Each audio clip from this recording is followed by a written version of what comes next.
Alright, morning there YouTube. Max One Chase One again. Subject I'm going to be covering today is I'm going to be changing my old-fashioned water pump screen to the new Shurflow water pump screen. And you can kind of already see the difference. There's a difference on the end here and the end here. And then same thing with this end that screws in. This one has a female end.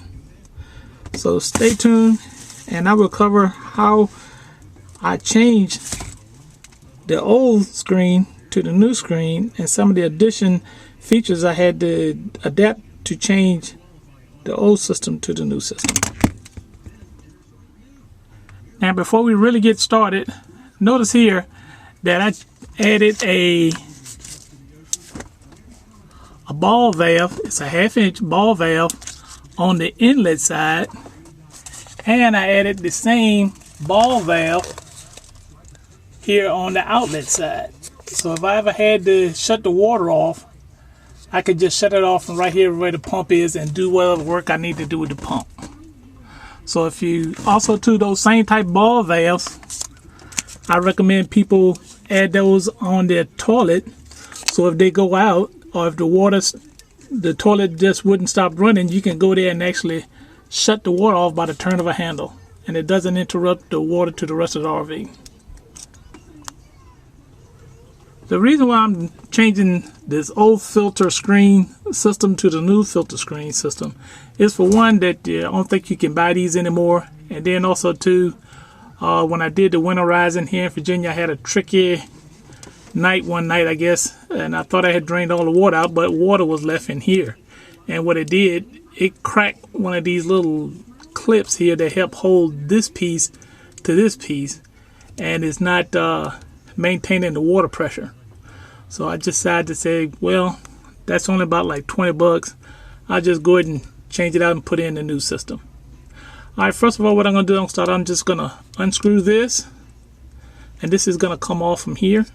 And then this whole piece just unscrews because it's got a male end on this end that screws into the water pump. And notice I didn't show it because I guess anybody can know that if you unscrew this from here, and also I use Teflon tape, this has a male end on it that screws right into that female end. So again, just like I said, I unscrewed this and then I unscrewed the filter away from that, and there I have the filters out. Just that quick. Now take a look at the difference between the old system and the new system. Already you can kind of see that there's a male end, and here you don't have a male threaded end here. Look at the other side. The other side,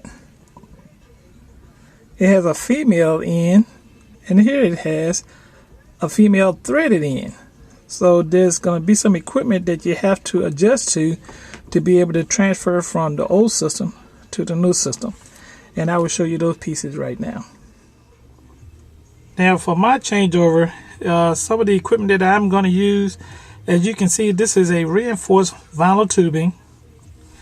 It has a working pressure up to 200 psi at 70 degrees Fahrenheit. It's non-toxic, lead free. It has a inside diameter of a 1/2 inch and an outside diameter of 3/4 of an inch. I went and bought about 10 feet of it, so just in case if I need it somewhere else down the line, it works good in conjunction with PEX. So you need that. And then the next piece of equipment I got, it's an adapter. And it's an adapter, it's a 1/2 inch inside diameter and a 1/2 inch MP.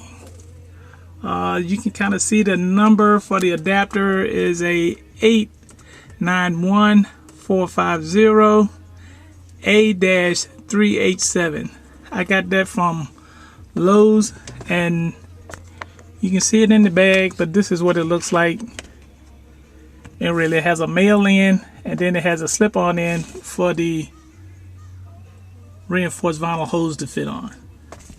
And this is what the configuration is going to have to be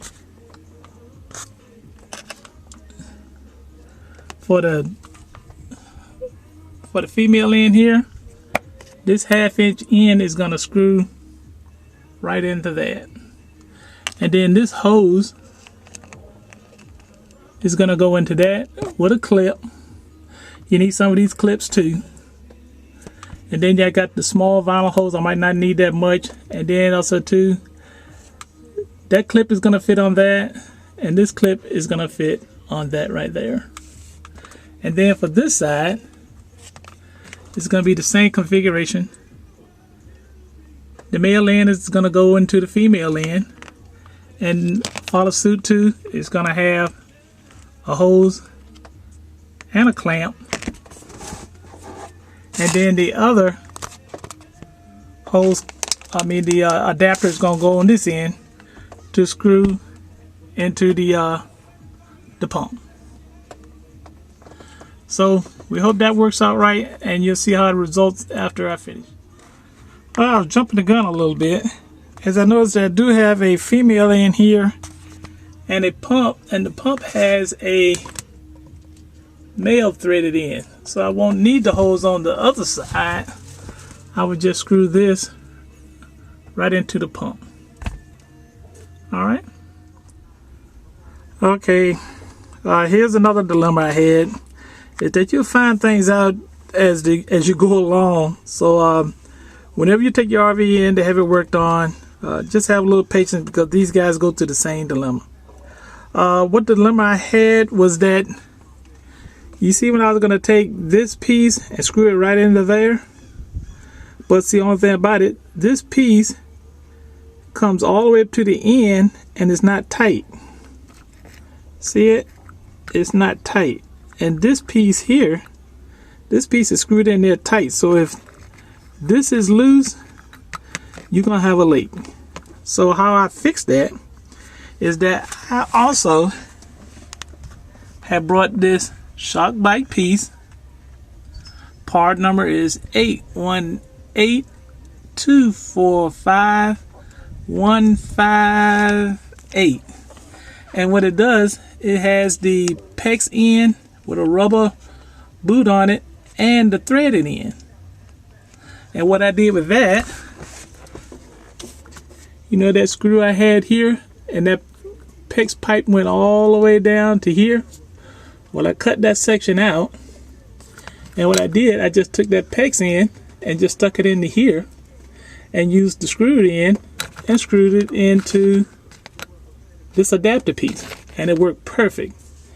And it didn't go all the way to the end, as you can see that it didn't go all the way in before it got tight. So it got tight before it got all the way to the end. So it did a good seal. And also too, I put Teflon tape on it. And then everything else went right into place. I used the vinyl flex hose with a clamp there and a clamp here, and then this screwed right into the pump, and everything worked good. When I turned the valves on, the pump sucked water in, primed itself, and after it equalized pressure, it turned off. So that's some of the stuff you're gonna have to wind up and make sure you have on hand, extra parts and all that stuff when you're dealing with PEX, adapter pieces, and new technology that they're changing on the RV system that don't fit everyone's RV.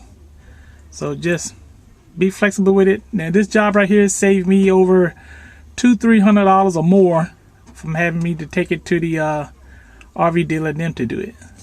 So just imagine, when you can do this stuff yourself, do it yourself.